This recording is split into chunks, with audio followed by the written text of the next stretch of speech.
Well, welcome, everybody. This is the February 25th meeting of the MCI Advisory Board agenda, and its focus is the project kickoff with our firm agency. Exciting day. So I'm gonna see if anyone's willing. Oh, yeah, let me start with, thank you. Can start with a roll call, starting with the people here in the room. Peter? Peter Lowett. Mark? Mark? Present. Dan, present. Elizabeth? Present. Aaron? Present. Uh-oh. Linda, present, thank you. And then online, I think John, John is present. and that may be everybody, right? So those are just the members of the board. Members of the board. Do we need, we don't need to do? No, we don't need to do that. Oh, and then we'll. Oh, nice, good timing. Say present. That wrote present. Of course, you're gonna have Rotary again, sit here. Yes, good. Okay, thank you all. Who would like to be a clerk for the meeting? Always the wrong way to ask that question. I'm happy to serve. Oh, John, I was just about to say it, so I'm gonna say you can do it, if that's okay. Thank you. so much. Let's see. An approval of the minutes of February 10th, where Emily was the clerk. Do I, Motion to approve. Second. great, I'm gonna have to do roll call again, starting now with Aaron, Yes. Linda, I was not present. okay, thank you.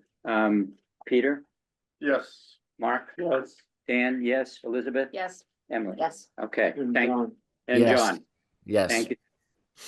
All right, with that, the next order of business is, introductions and icebreaker, which I believe I'm gonna turn it over to our,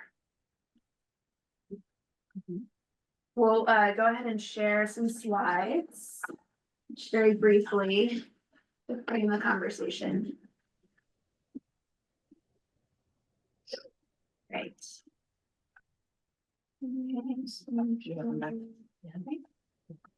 Thank you, everyone, for having us here. We're gonna quickly walk through our agenda as Dan has already started us off on, and then we'll go about introductions. My name is Rhiannon Sinclair.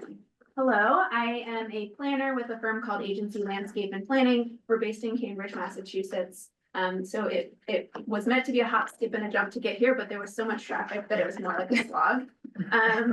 Hopefully that is not, it's not as slow to get this project started, but so really excited to be here with all of you. We are really excited also to just get our hands dirty today, snowy, all of the things, as well as engage our entire consultant team. So we'll go through introductions in a little bit in a moment, but we can go to the next slide. So in our interview, for those of you who joined us, the conversation was structured around this idea of a sprint. This project is going to be quite quick, and because it's going to be so quick, we both need to marry the visionary side of what you want to accomplish, the ambitions for this project, alongside really grounded, data-driven solutions. And to do that, we have to do both simultaneously. So we have to go about engagement with the public alongside our analysis. We need to be doing these assessments, going to the site and understanding it more deeply, while also getting your all's visions for what this site can be. So as Dan mentioned previously, we want to start with introductions, and we'll try to be pretty quick. Appreciate that there is a packed room both online and in person, and so we want to make space for both. Then we'll dive into project logistics, remind ourselves of what we are focusing on over the next 4 months. And then we are going to we're planners, so we love pointing at maps. We want to stand around this map and have a guided conversation about what are the things we should be looking for while we're on site, what are the challenges we need to be taking note of, and then what are some of the opportunities we want to make sure we see while we only have a couple of hours at the prison site itself. And then we'll talk about next steps. All right, so we'll start with introductions. Okay, So in the interview, we had asked you to fill out a menu and you shared your superpowers, which we really appreciate, not to put Dan on the spot, but I believe you were our detractor. So we want to start with that same energy. We didn't get a chance to talk about everyone's strengths. And so thought that we could ask a similar question of all of you. And if you can say in 1 or 2 words, first your name and your role, whether or not you're a committee member, or if you're on the consultant team or a member of the public. If you can share your name, your role or relationship to this project, and then what, in 1 or 2 words, what knowledge or skills do you bring to this effort? And Dan, not to put words in your mouth, you can also say Stratractor again.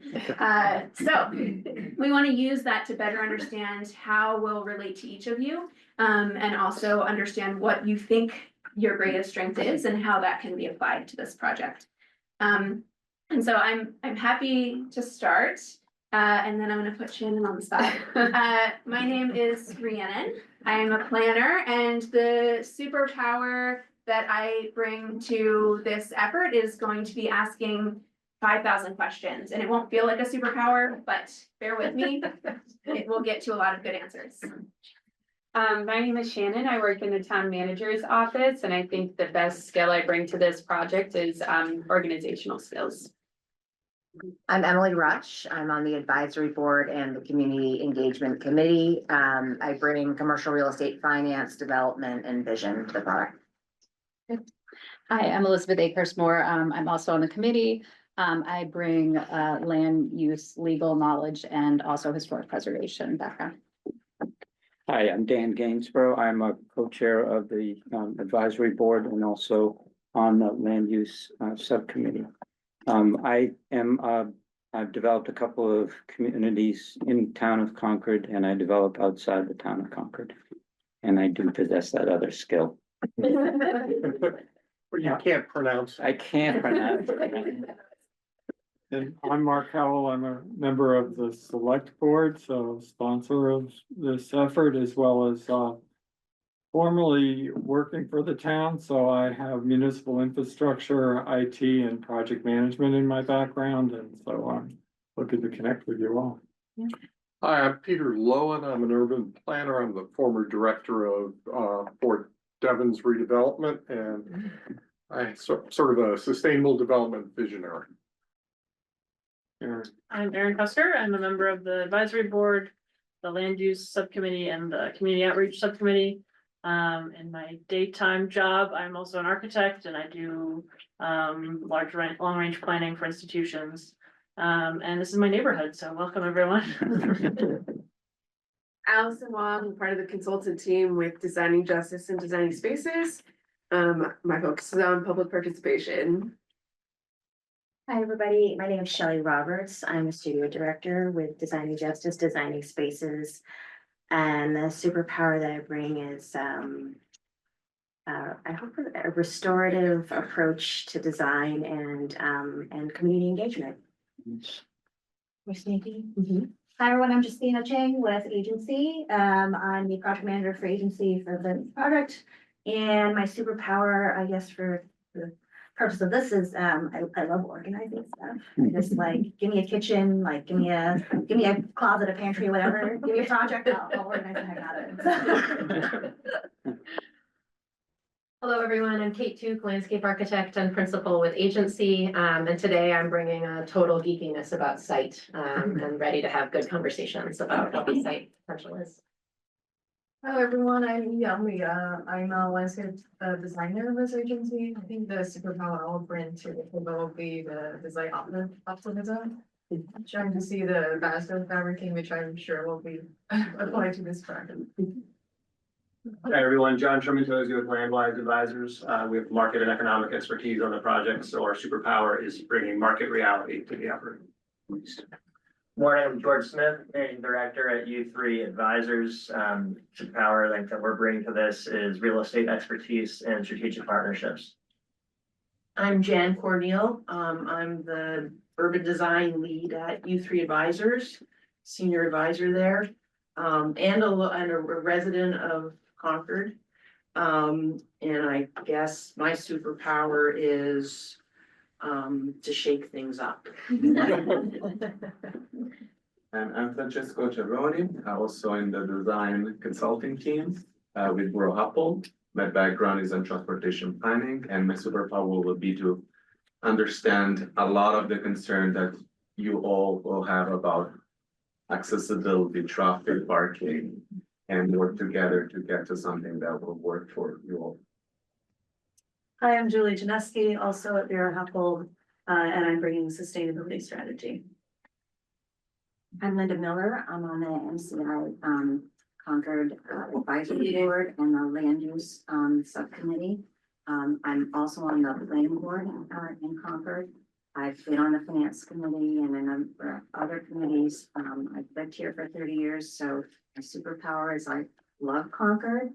My background is finance and investments, and so my other superpower is I'm rather skeptical and I like a lot of detail. And I do. Very much Hey, I'm Paul Lillehagen. I'm a senior project manager with the state's Division of Capital Asset Management and Maintenance. My role here is managing this from the state side and helping to come up with a plan to dispose of this for future development. And I'll bring strategic redevelopment experience. Morning, everyone. Abby Vladeck, also with DCAM. So we do capital planning and design and construction and real estate services on behalf of state agencies such as the Department of Corrections.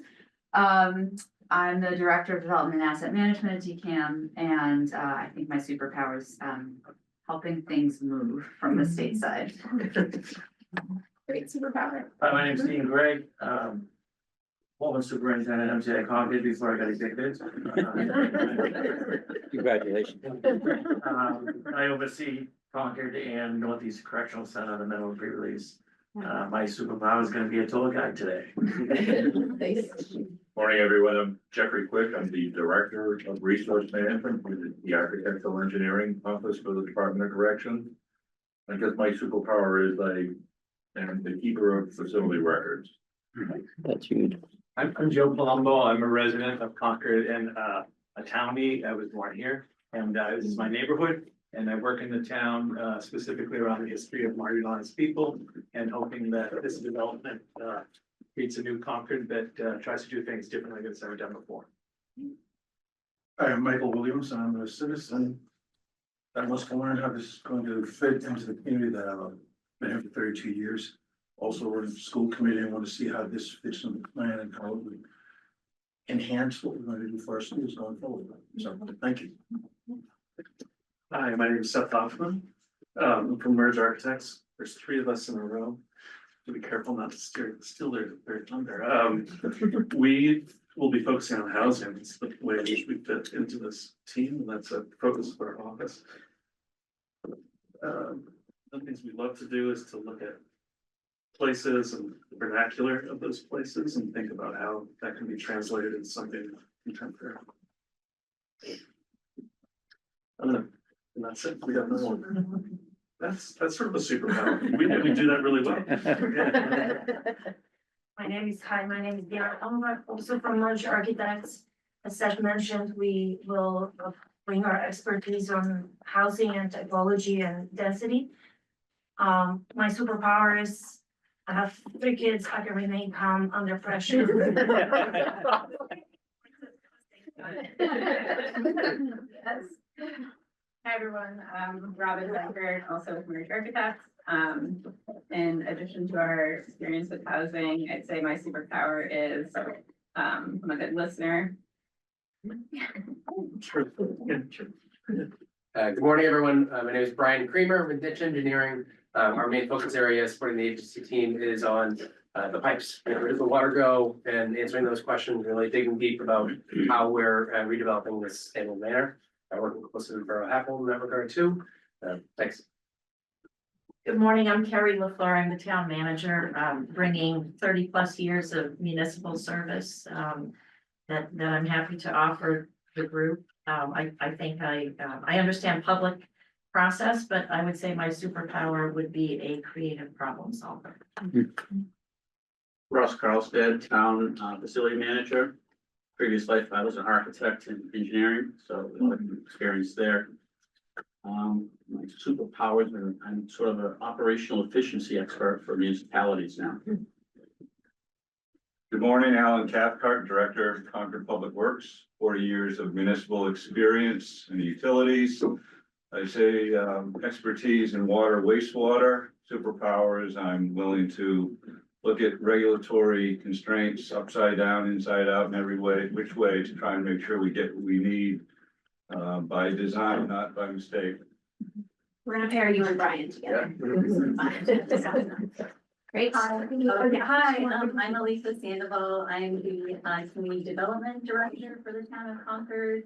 I bring expertise in land use, planning, and zoning, and I also manage several divisions for the town and hoping to provide input on the historic resources as well as natural resources as well. Superpower, a good communicator, and yeah, I'm excited to be here. I'm Mimi Grady. I'm the Economic Vitality Manager for the town. So I focus especially on the small business districts. And my expertise and superpowers around creative placemaking, especially for revitalization projects. Hi, everyone. I'm Megan Camuto. I'm the Deputy Town Manager. And I think on this project, my superpower is going to be enthusiasm. There are going to be, a number of challenges, but this is a super exciting opportunity and I'm just excited to be a part of it. All right, we're gonna turn it over to those online. Yeah, John. John? Shall I lead off? Thanks. First of all, I'm really sorry that I couldn't be there in person. But wow, what an amazing group. I'm blown away. I am on the committee. I'm also chair of the Community Outreach Committee subcommittee. I'm a lifelong Concordian. I've had a breadth of volunteer experience in the town. I chair a global company, but I also run a local business. So for my superpower, I'm a strong believer in the power of community. And I wanted to try to distill all that down into a Dan Gainsborough-esque combined word. So I'm going to call myself a consruptor, a disruptor. I like it. You done, John? I'm done. Quite sure, all right, Patrick? Hey, everyone. Good morning. Patrick McCurdy, and like John, sincere apologies. I couldn't be there in person with you all this morning. Great energy in the room, it sounds like. I guess relative to most, I'm relatively new to Concord. I've lived in the town for the last 6 or 7 years. So we have 4 kids in the school systems and love the town. I'm a partner at a consulting firm. And so as my day job and I'm the co-chair of the advisory board with my partner, Dan, and trying to follow the rules here. My superpower, I would say, asking good questions. Mary? Yeah. Mary? You're muted. I saw her pick up a phone call. Okay. You said you good? Yeah. I think- And we should just note that we have members of the public, including a member of the school committee and several of the town staff online. Yeah, if you're able to drop in the chat your superpower, your name and your superpower, we'd love to see those come up. Also want to be cognizant of time. So we're gonna go ahead and start moving through, but please drop in the chat and we'll make sure to capture your superpowers and your roles and your names in this too. All right, so we're gonna shift back over to sharing screen. We have to pull that window back to your computer. Apologies, Shannon, for making your. You chose this stuff. Yes. But like it's not. It's So on we the can't side. see it, All good.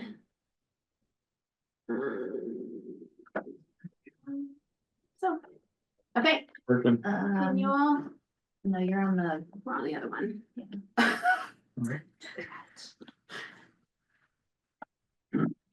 just stop sharing.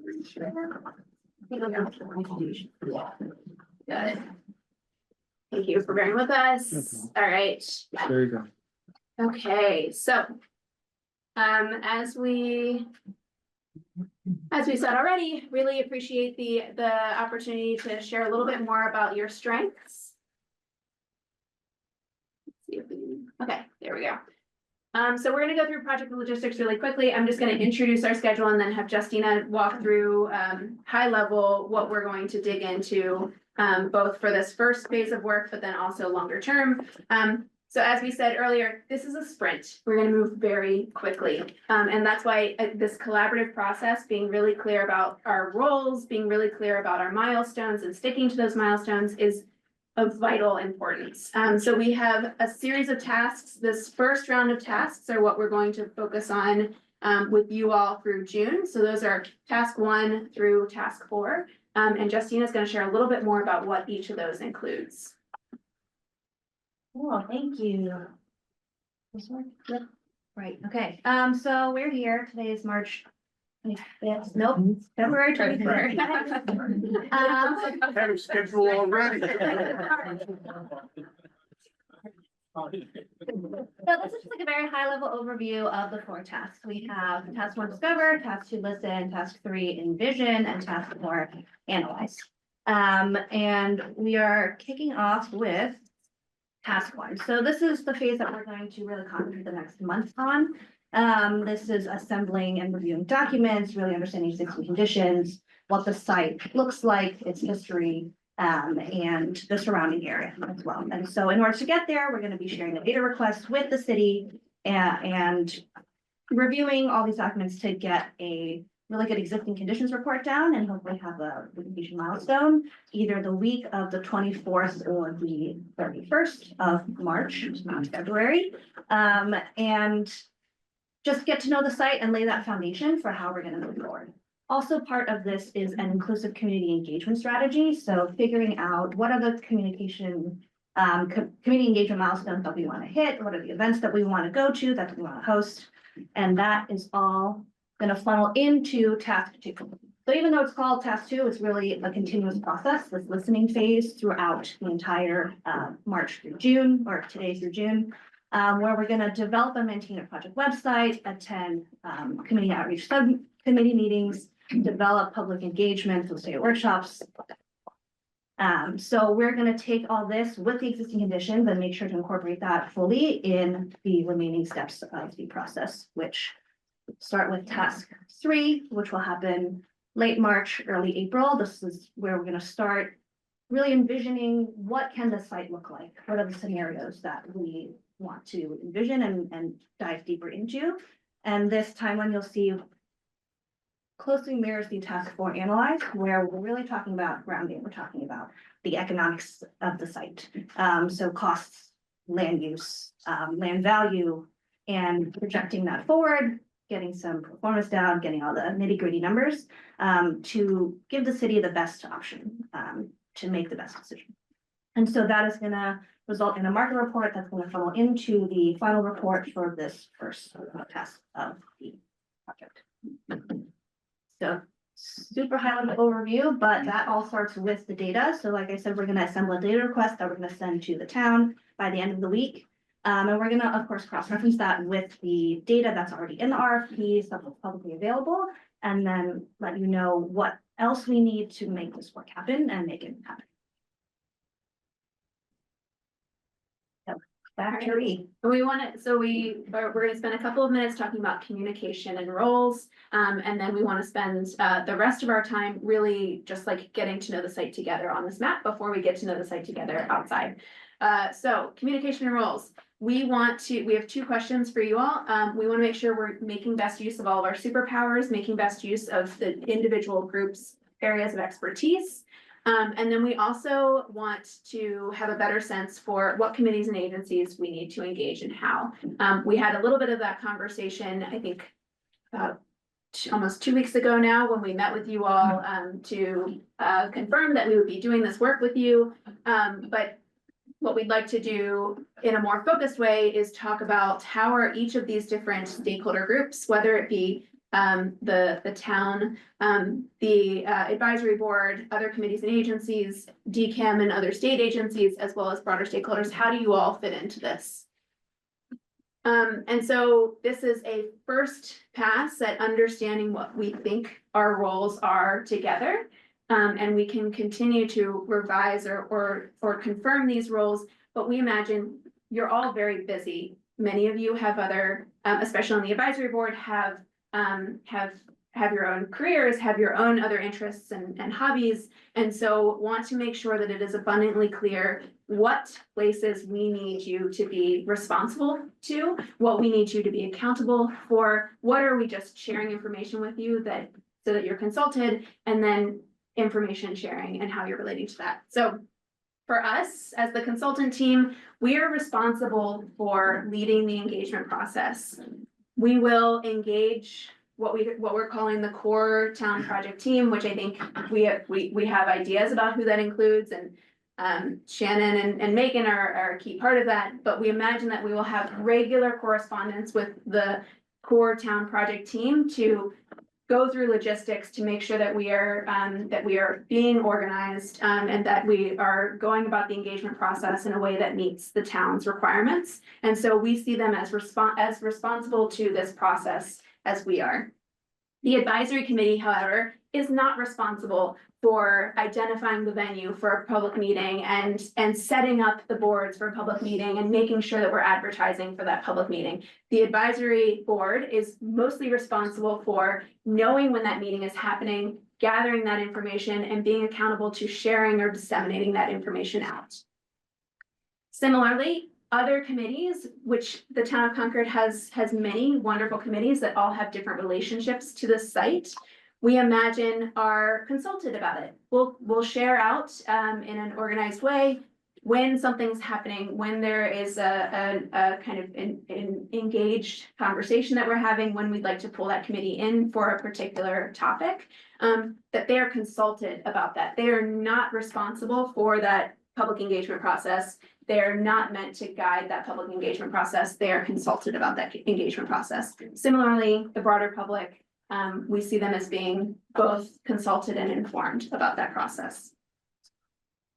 As we think about this first task, as Justina mentioned, and various tasks related to that grounding piece of our work, the assessment and the analysis, the consultant team is responsible for pulling together that assessment, for assembling that analysis, and for synthesizing that data to share with the core town team and the advisory committee. So we see the advisory board. We see the advisory board as being accountable to that work, reviewing our work, telling us when we have things wrong, telling us when we need to dig deeper or when we've gone too deep.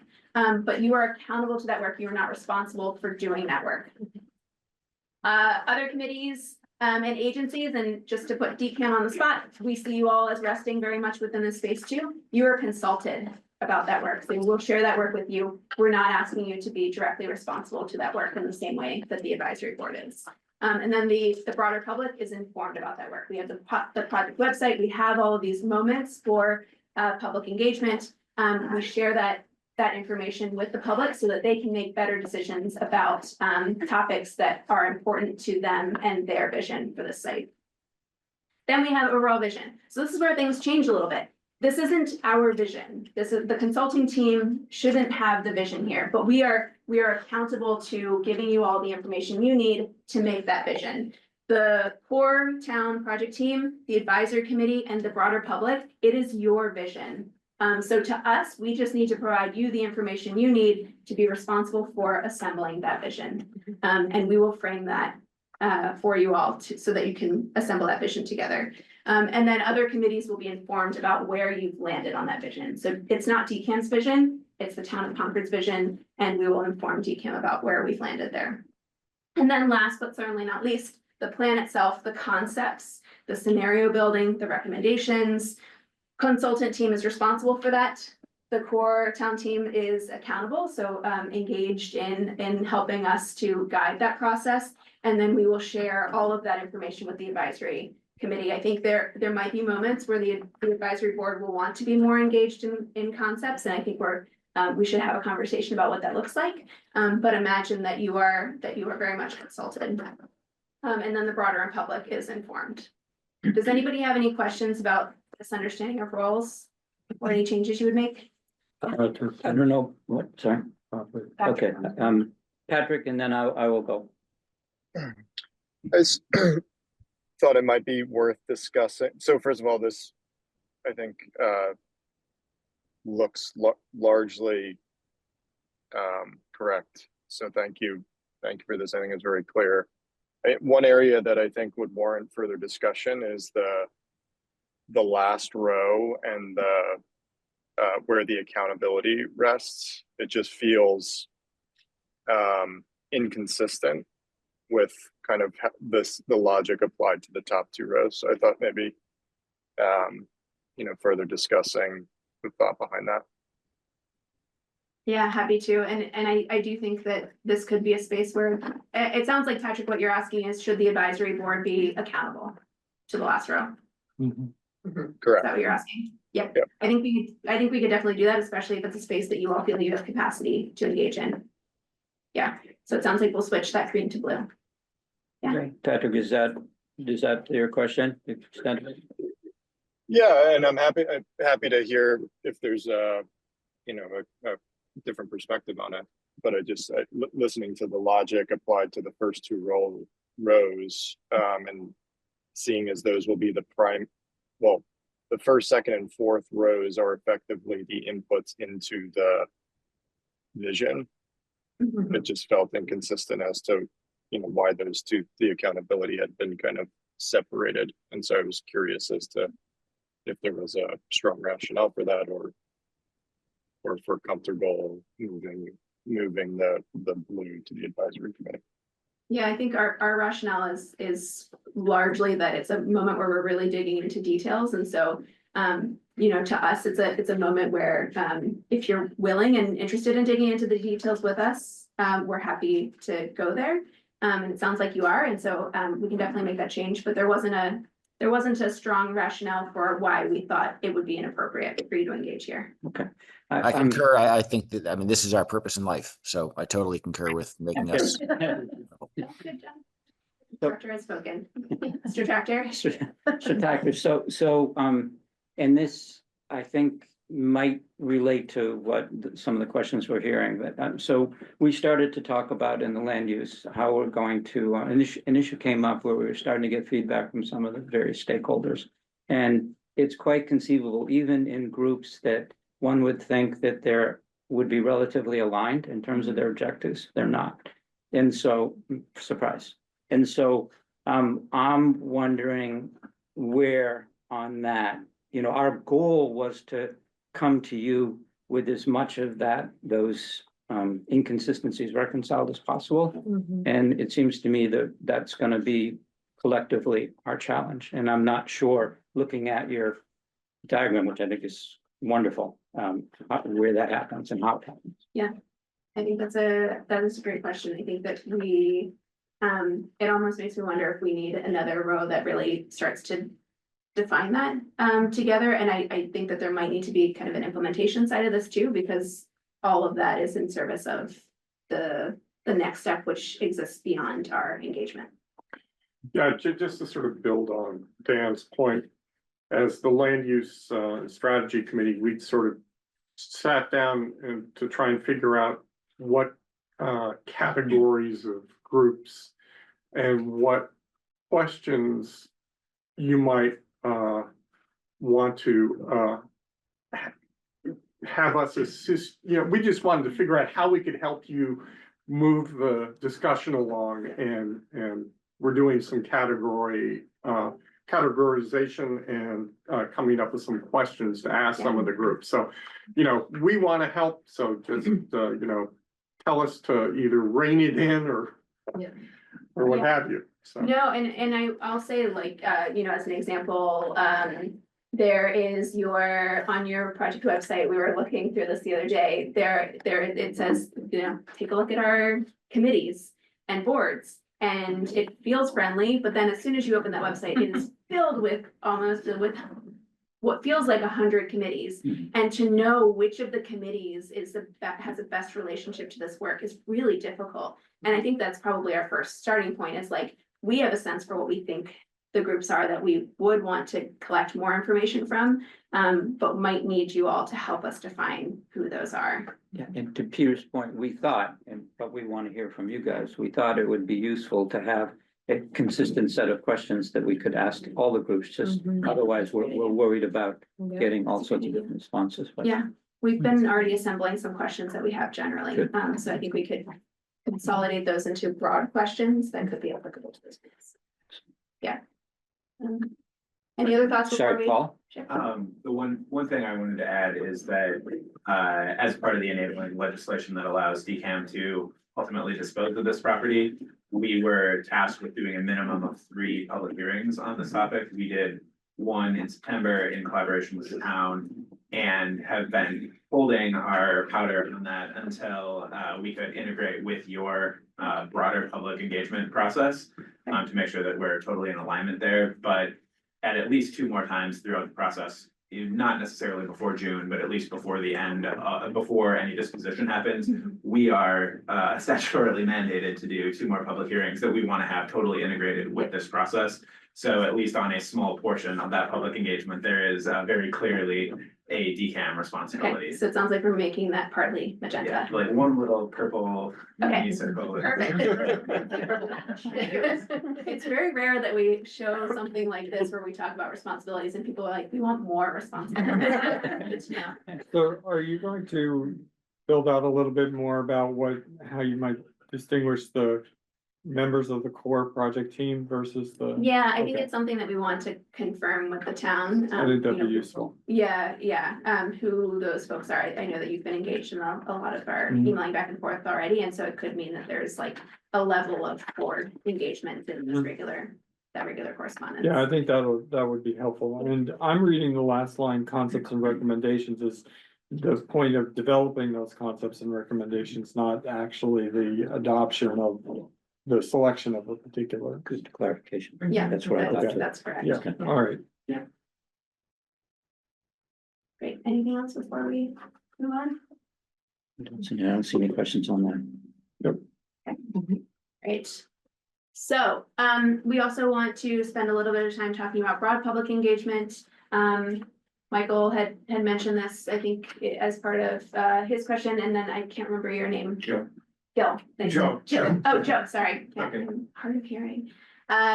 So really great to hear some of what you're thinking about as it relates to how we engage the broader public. So, you know, a couple of questions that we have, and I don't think we need to go into this now. We'd love to spend a lot of time around talking about the site itself, but you know, where we would love to know, we know that the Concord community is a very engaged community. There's nothing like seeing some of that engaged community in a meeting at 9 a.m. on a Tuesday to help reinforce that. But what we want to know is, what do stakeholders expect from a public process so that we can ensure that that expectation is set within our engagement strategy? And then what voices are typically left out of those conversations, regardless of how much you try to engage with them, who isn't a voice. And what we've done is tried to understand a little bit of what we're seeing from other commissions and what we're seeing from other boards. Some of it is, I think there is a commitment to supporting engagement of the BIPOC community and LGBTQIA communities, but then also conversations that the Housing Authority and I believe the Housing Trust have had about households that are cost burdened, whether or not they be renters or owners. So curious if you all have thoughts about either question. What do people expect from a public process so that we can build that into our strategy, and what voices are left out that you want to make sure that we include?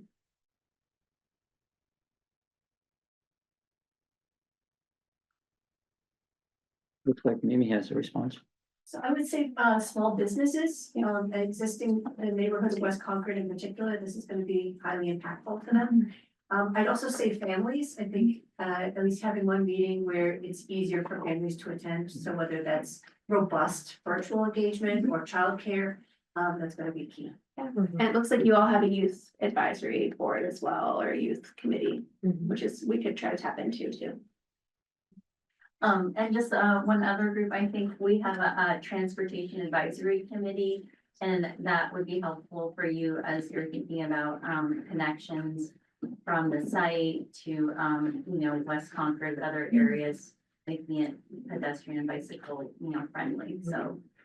I have a question, and maybe this is more of an internal question for us, but at this point, we've talked a lot about all these stakeholders, we're kind of all reaching out, and I feel like this is getting a little confusing, on the legal government affairs, we're reaching out, community engagement's reaching out, and if they're reaching out as well, how do we kind of coordinate this so people don't feel like they're getting asked the same questions? I think that's an excellent question. And I think probably, I would imagine I haven't discussed this with John, but I would think, a conversation between agency and John would be Yeah. clearly there. Yeah, just a little background, if I may. Created, because we've What Emily's created, talking. John, I was just asking if we've shared the list of stakeholders we've created, which is sort of defined similarly to your chart where we have sort of more like groups that we want to consult with, more that we're just informing. So I think that would be a valuable That would be tool great. in Yeah. the next step. Yeah, that would be amazing. I think your question is a little more, if I understand, a little more nuanced in terms of the actual. Yes, Okay. yeah, And- you're and- reaching out and we're reaching out and Right. they're reaching out, Right, so I don't know if John, were you going to respond to that? So I was going to make the point that Emily made, but I'll add to that, Elizabeth, that I think it's the, one of the roles of the community outreach subcommittee is to coordinate whatever that outreach is going to be. And we'll do that hand in hand with the consultants. Yeah, and we don't imagine that we'd be doing the kind of physical reaching out. We would be assembling the kind of the content and the approach to that outreach so that we can make sure that in our experience, there are many different ways that we can go about outreach, especially if there are voices that continue to be left behind. And so we can bring that to it, and we would bring assembling content materials to provide that outreach to ensure that it's consistent. And that's what we imagine would be our primary role, because like you said, you already have those relationships. This isn't something that. Yeah, I think now that we have you on board, it'd be really helpful because we've already started this process Right. in different ways. So I Exactly. think having coordinated questions and John having you coordinate all that would be very helpful. Yeah. Yeah, and I think we should have, hopefully we can have a kind of a mini kickoff between a subset of your team, Rhiannon, and the community outreach subcommittee, just to coordinate on some of these more specific points. Yep. Right. Yeah, I think our next step will be to just start assembling what we think that engagement strategy is. So if you can share the stakeholders and any documentation of outreach approaches that you have written down, then we can use that to inform it, and then we'd love to meet with you all to go through that. Perfect. I was just gonna pick up on what Mamie said, just want to clarify it, because another channel is clearly the schools, and John has already reached out to the schools, and maybe Emily, you did as well. I did, yeah. Yeah. We do have a meeting set with the school committee. March 24. It's the Tuesday of that week. But right, like, for example, John is super on this stuff and he already emailed me like, wow, these slides are great. It would be awesome to coordinate materials for stuff like that for upcoming presentations. That's March 25th. Yeah, and that Right, aligns 4 nicely weeks with from my today. direct existing conditions work will be. Okay. Great.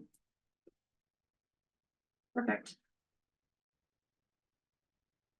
Any other voices or engagement thoughts that we need to be aware of as we start to assemble that strategy?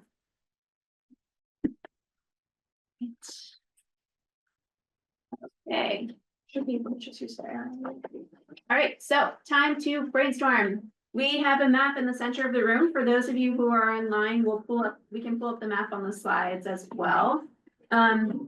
And just kind of verbally tell us where to add stickies, but we would love to get a sense for what you see as the key opportunities for the site. What do we need to highlight as part of the project and process? So for those of you who aren't aware, as soon as this meeting ends at 10:30, we're gonna head over to the prison site, and we're gonna have a lovely tour guide who's gonna walk us around and try to keep us all in one place.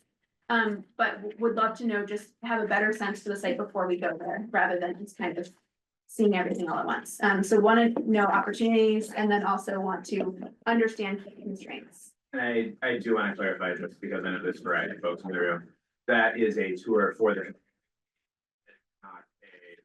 Not a public, not a public tour. Yeah, I received a list.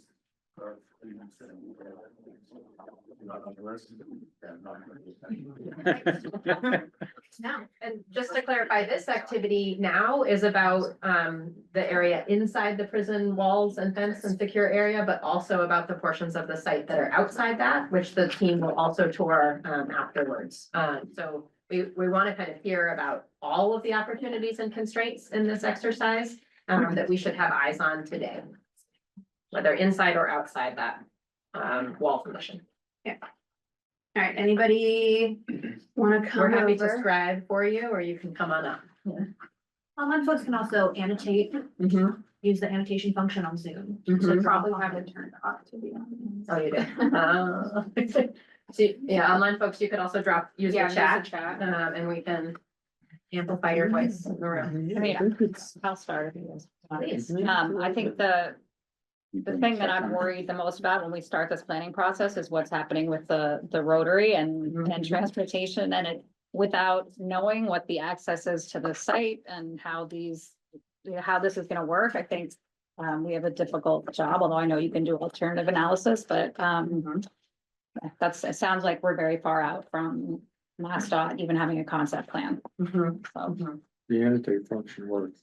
Oh, it does. Oh, yeah. I thought you were referring to me annotating on the. Highly effective. Anything else? Anyone? Sure, you can also come up. It's not, the map is not precious. It's very unprecious. It's also along transportation lines. It's where and how many access points into the site. Where should the access points be located and how many should there be? And how do those connect into the West Concord Village, right, to make it more of a walkable community? So the real big question is ComAv, how far down on ComAv are we going to be able to penetrate into it in a safe manner without causing backups into the Rotary? Aside from the main entrance off of Route 2, are there any current entrances that we should get eyes on today to see how they're working? Back at the top of on that. Okay. That's what originally called Elm Street. It's just off of Route 2, people blue line and from down the line, the right side of the facility. Yeah. This is You're talking about what's called Elm Place, Jeff? Yeah. Yeah. Oh, that's, yeah. Okay. Great. Will any of the information coming out of this body have any impact on what that does with the prison Rotary? Because it seemed that would have to.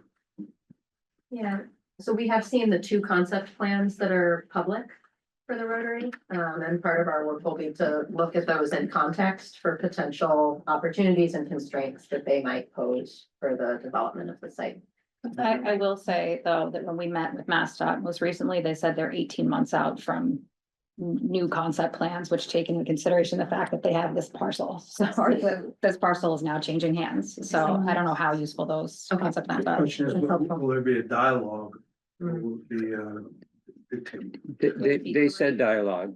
Yeah. And I feel confident that Elizabeth's on in her committee. And part of the power of us having a plan is then MassDOT will react to it and we can sort of set the first stake in the ground. Yeah. And they may move to accommodate our concept. I think there's been, Paul from Deacon, there's been a variety of triangulation conversations going. I know Elizabeth and others from the town, including from Alan's team, have been in touch with MassDOT. We at DCAM have been in touch with MassDOT, and I've been in touch with Elizabeth about that. So we're in the process of working on getting an initial, what we're aiming for is like a quarterly triangulation meeting between the town, DCAM, and MassDOT to have these 2 processes, which are, as you said, Elizabeth, working on different timelines, but to have these 2 processes in dialogue with one another so that we're, keeping everybody up to date, and hopefully our hope is to be able to influence how this all comes together in a way that both processes make sense for one another. I would say almost 3/4 of a mile of the river is something we want to pay attention to. Just to add to the egress issues, MassDOT's also recognized that it's not just the rotary. Their kind of limit of work or interest is down to Baker Ave as well, and that's an important connector.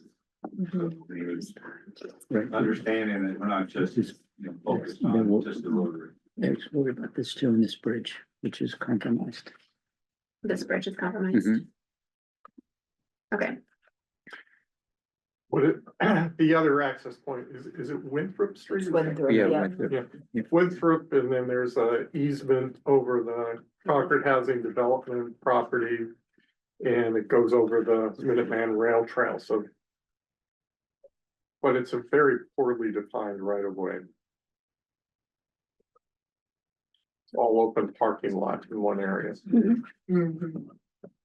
it will be sure to check. I it guess, out. speaking of the Concord Housing Authority, there'd be a stakeholder you should engage with as well, Sorry, which? the Concord Housing Authority. Concord Housing Yeah, I Authority. think it's actually It's Is it the DHCC. state one? Concord Housing Development Corporation owns the triangle. Oh, this guy, yeah. It's the part that's basically identified as MBTA Yeah. sub-district overlay is also was a separately transferred piece of property with some deed restrictions on it. Right, it's our understanding that there's some encumbrances on that side already with the, standard beds. So there's that. Yeah, we're talking about the small triangle property outlined as the subject. Overlay. This is another important asset. Yep. What did you just identify? I'm sorry, the Bruce Friedman. Are there important views off of that into the site, out of the site that must be preserved? It's interesting. I mean, right now the wall runs down and so it's not a great view. It is iconic, that's true. And somewhere, I think, someone correct me, maybe I don't know, it isn't a cemetery or somewhere along there? It's on the other side. It's on the other side. Yeah, it's identified in purple. Oh, okay. on that. Okay, what's happened here? Cause there's like these nice stone walls that, nice stones that are packed up here and it's looked like something happened there. That was art, I think that was a art project. They did some stuff along Okay, the. looked like it'd been there a while. Right, like portions of the old Yeah. railroad part on of the this trail, that yeah. could be cool to incorporate.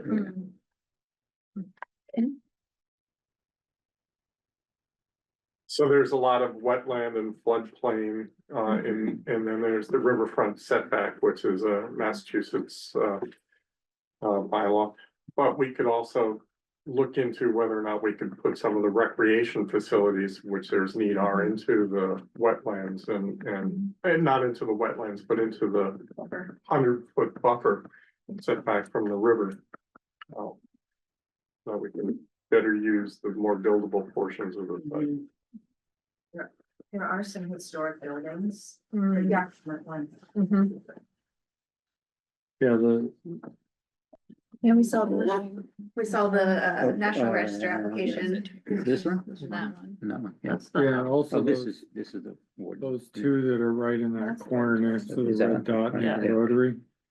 Yep, This, which one? This one too. yeah, that's a Yep. historic structure.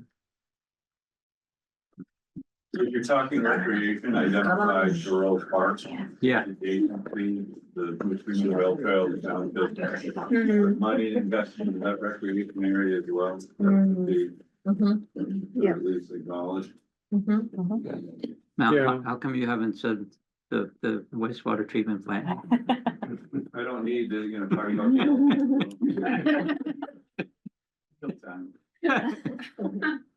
What specifically should we notice about it today, or what do we want eyes The on? park or the wastewater treatment? Either, both, but I was talking about the They're in elephant. different places, let me be clear. On wastewater, we are working towards potentially assuming ownership of that. Well, it's in dire need of improvements. It's gonna have to continue to be maintained because DOC is currently and will continue to use facility, and that will become a potential constraint on development potential for the campus, as well as potentially, the town. So there's wastewater is becoming, it's funny, unpacking housing development. The recent study was just submitted by a task force last week. The constraints of zoning is starting to realize that it's not just zoning for planners. It is infrastructure. Yeah. And it's wastewater, drinking water, stormwater, and this wastewater component is a really big piece of the puzzle.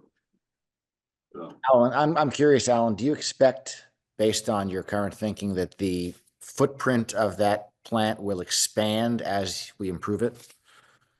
it How much? will to some degree, and the other consideration is that the sand beds that were formerly active or presently inactive, we should consider, what opportunities there are for those to kind of reimagine how we're treating over there. So that area is of interest. And can I ask, does that offer? Could it serve more than just the site itself? Yes. The hope is that it would collect from, adjacent parcels or other portions of West Concord. That's what we're working towards at this time. Okay, thanks. Yeah, as long as we're sort of on some of the engineering and infrastructure things, there's two electric utility items that probably need to be, one is the apparently not in use solar farm, which kind of straddles the Junction Village parcel as well as the MCI site, and the other one is the actual power generation facility itself that's associated with that, and they probably need to be, that's on-site power generation, but I think that understanding how they might be integrated into our electric utilities is useful. And as long as I'm doing my list, the community has a Warner's Pond task force going right now and is actively developing 3 alternatives. One is kind of a maintenance plan. One is a dam removal plan, and another is a dredging plan. And each of those has some different implications in terms of what the sort of expected recreational use is. And that whole community along, particularly the nearby abutters to the pond between Commonwealth, both sides of Commonwealth Avenue, is very attuned to that. And where the Warner's Pond Task Force is scheduling a public hearing on those alternatives and asking the community to try to select between them, even as we engage in this MCI planning process.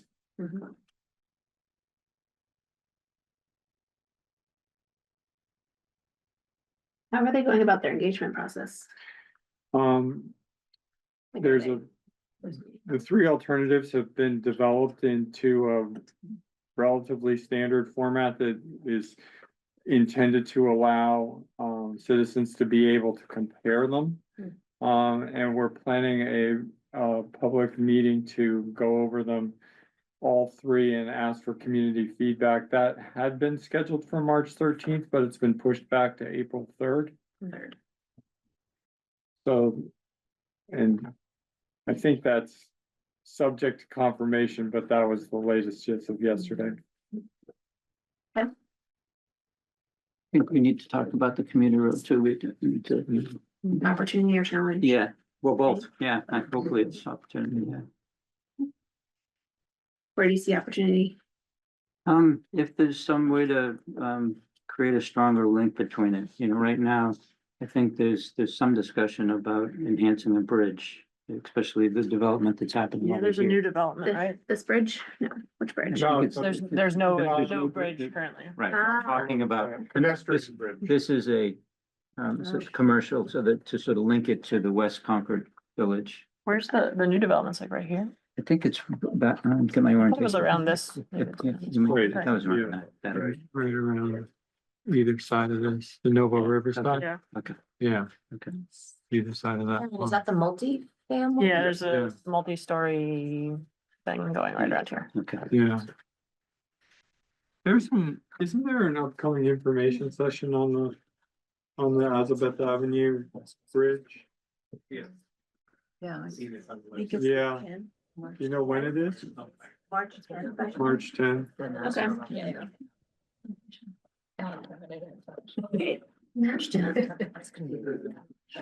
Right, lots of stuff happening around the site. Anything else?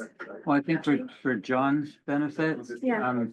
and I think Mimi kind of, where's me? I thought I saw her, but, so we don't want to do anything, well, we want to be cognizant of whatever happens here for retail or other functions, you know, the impact that it would have on the existing businesses. So I don't know how you want to document that, but. Yeah.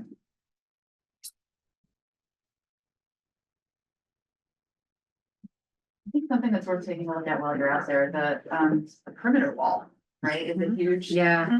Like just sitting here thinking about what the sites, how the site will feel different, look different, how the whole context of the neighborhood will be different without that wall there. I think it's. Great point. There's a really interesting historical plaques along the rail trail that talk a lot about this neighborhood that used to be here.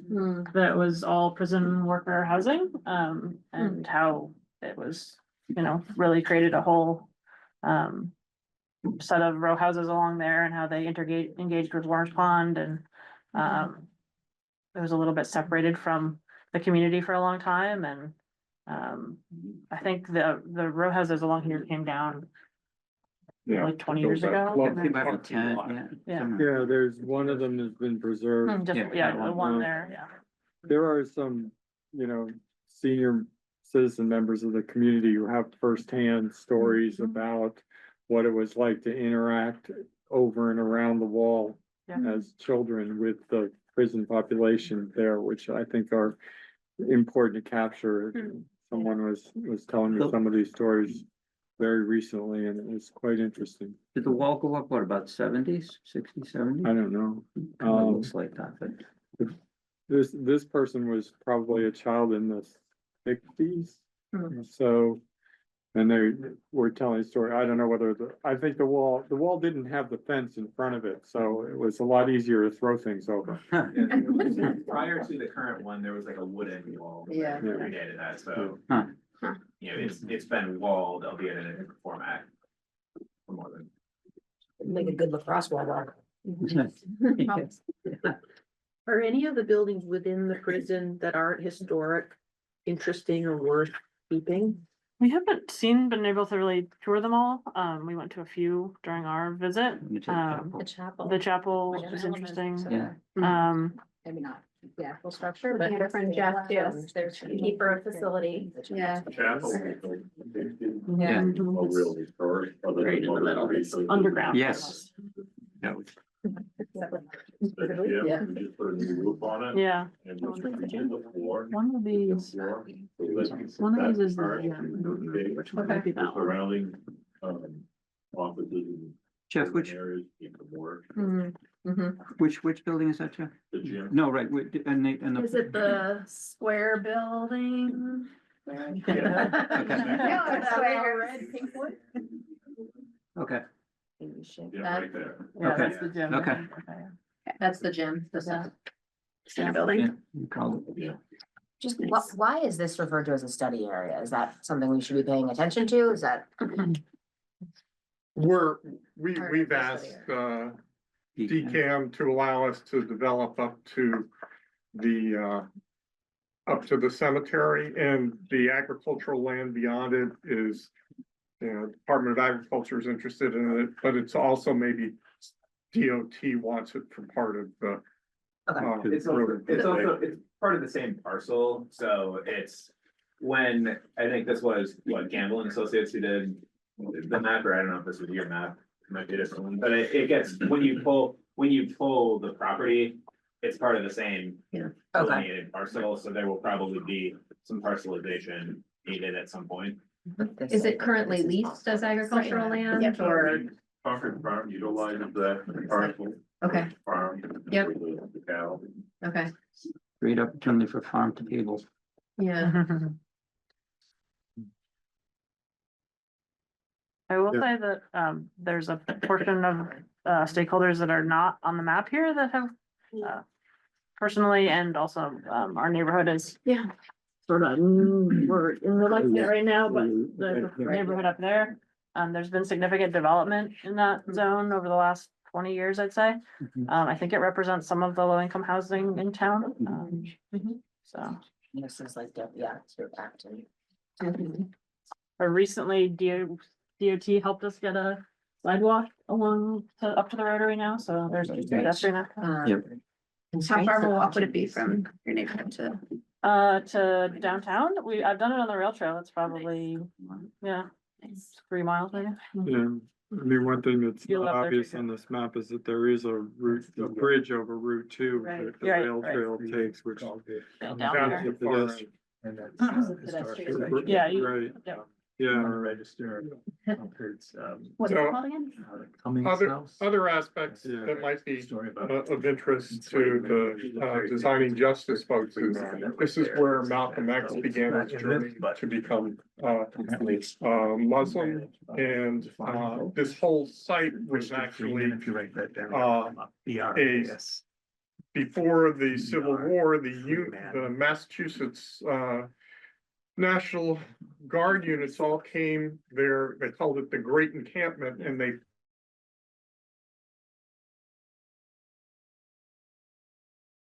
see it coming. So it's a pretty interesting site that's got lots of really exciting history to it. And you heard about Montgomery, so Washington prisoners. And I just marked Cummings House, even though it's not in the parcel, and it's probably one of the most famous sites of a enslaved man who worked to free them and part of Concord history. So somehow, when this gets, you can't forget that history of the house. One site constraint that we're still struggling to wrap our arms around is 150 years of subterranean utilities. Yeah. Just to put. Sounds like a challenge. A dot in the hole. Right.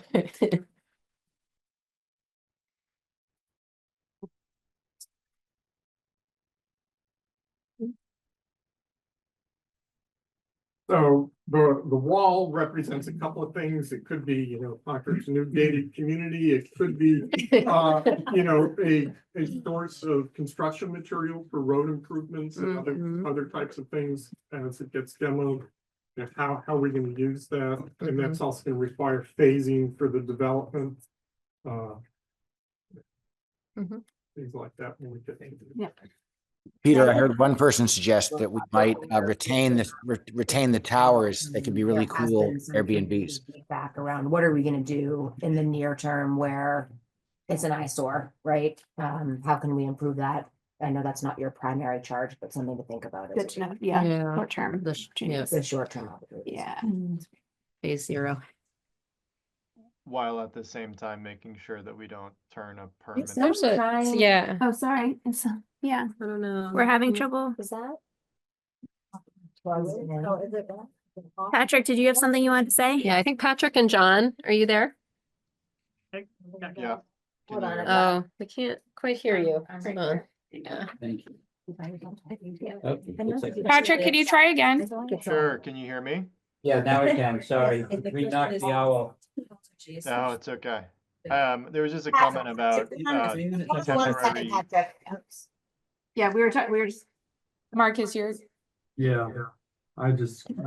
There we go. We were just talking about the topography. Echoing. So topography of the site for the designers in the room and how it's like generally. Does it slope down at the river? It's Little bit, yes. It actually is pretty, yeah, there is a big embankment. But there's no protection from Yep. the major traffic going by. Site, okay, yep. There's a Yes. beautiful array of trees right along the riverbanks, basically from the end of the Concord Housing Development property going into the site. Was that you guys who were from the Department of Corrections know if that used to be like a carriageway there back in the 19th century or anything? No, Because they actually came in on the rail. Yeah. The building. Are we ready to get Patrick? Yeah, Pat, you guys ready for Patrick? Sure, yeah. Go ahead, Patrick, sorry. Sorry, just a minor comment. The point that was raised around, what do we do with the site in the interim to make it look better? Just, I think a good point was raised, in previous discussions around also not making, what is a temporary improvement, a kind of lasting permanent, Yeah. art piece. Right, so there's been a bunch of comments about like painting the murals on the walls and stuff, which could then become counterproductive to the ultimate It could redevelopment of the increase site. its marketing opportunity. We take it down, try to position it as a Berlin Wall. Yeah. I might suggest not a great book. Good. That's true. We're gonna do like the Liberty Hotel in Boston. I like that. We'll have a restaurant called the Clink. John, did you want to say something too? Thanks. No further comments. Okay, we have about 15 more minutes. Our next slide is just to send us outside. So I think what we'll do is we both want to internalize this. The team internally is going to meet after we visit the site and after we disperse to get to see parts of the site. And we're going to do a little bit of just sharing back what we've learned and start to assemble that into our own understanding of mapping and assessment. And we'll share that back with you all. But is there anything else in closing that we need to be aware of before we go out on the site? I'll give you this and then you can maybe just notes and hopefully you can read my writing. Yes, yeah, your handwriting's better than mine. That's great. We did have a map from DOC of the buildings and their labels. I gave it to Shannon. So I think she has the buildings within the walls, so what their name, what their functions are. We also, we found you all had the historic register on your website, so we have that as well. One other note, this is the elementary school. This table. Does that draw from your neighborhood as well, Yeah. Erin? So folks are kind of moving. Yeah, the school past the buses site. all come through our road. Also, Acton uses our neighborhood to turn around the buses and send them back to Acton, so. Interesting. Yeah, and then I think the neighboring communities also are important there's a bunch of businesses down 2A here. And walkability from that location, depending on the rotary.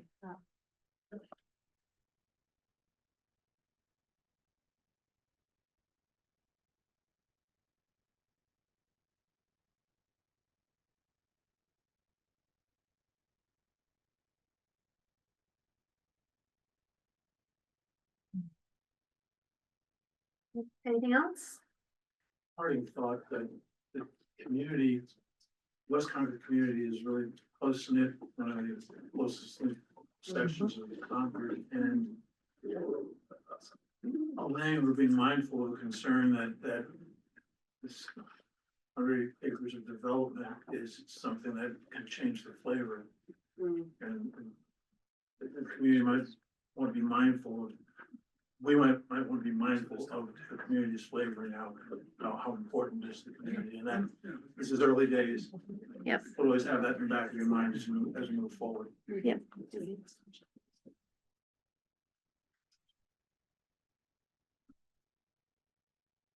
Yeah, it looks really big in the map, but it's much closer together than it seems here. Yeah.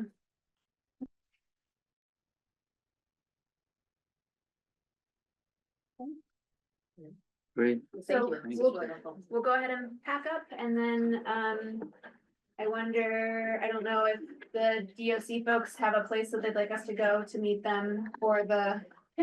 Sure. Sorry, can I just make one more point before, we close? So, in your presentation, in the sprint that you guys are doing, I'm really encouraged to see that economic analysis is happening alongside visioning and scenario planning. And I'd really like to just, from DCAM's perspective, just underline that as the. We've been really encouraged encouraged by everything that the town has been doing, and I think we're doing really well together on, and happy to be the green circles in the vision development here. But for us, it's really important that at the end of the day, as I'm sure it is for this town as well, that the plan that results from this is a feasible plan. And what that means for us is that we know that there's tremendous value potentially in the site once it's planned and once it's zoned.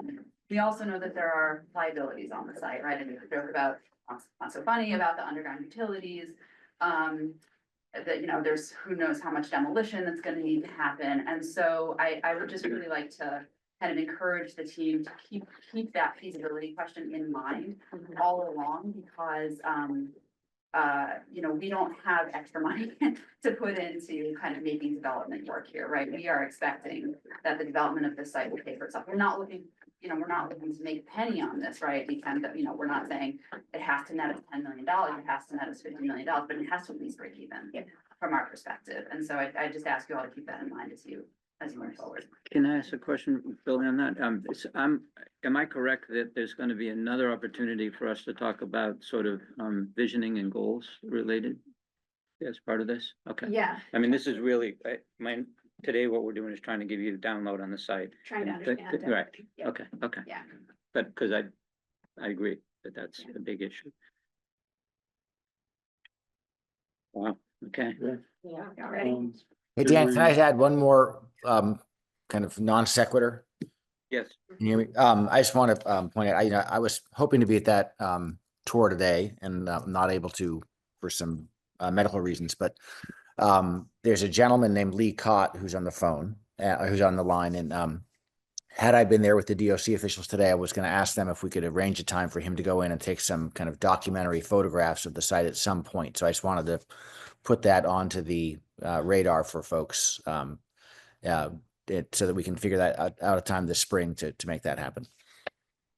Yeah, you can reach out to myself or Scott Cotro, the public relations person for the Department of Corrections for that. Okay, that'd be great. Thank you. Okay. And Mark, if John, if you don't have his contact info, Mark, I think you do, right? I do, yes. Thank you.